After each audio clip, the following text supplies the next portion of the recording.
faster and faster. Sam and his cousin Bob went walking in the woods.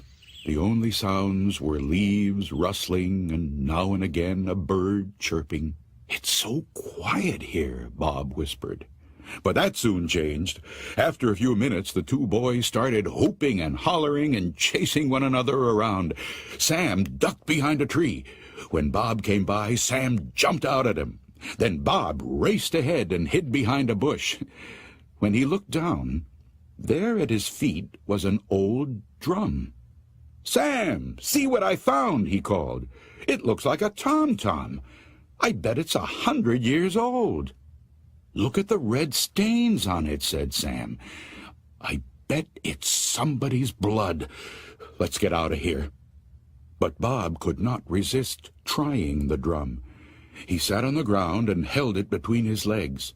He beat on it with one hand, then the other, slowly at first, then faster and faster, almost as if he could not stop.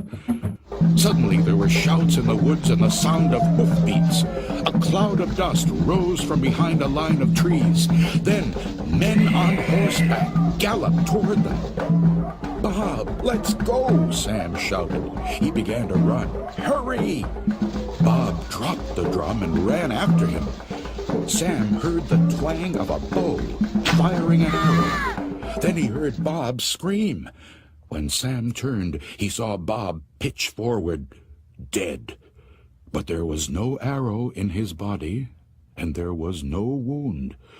And when the police searched, there were no men on horseback, and there were no hoofprints, and there was no drum. The only sounds were leaves rustling, and now and again a bird chirping.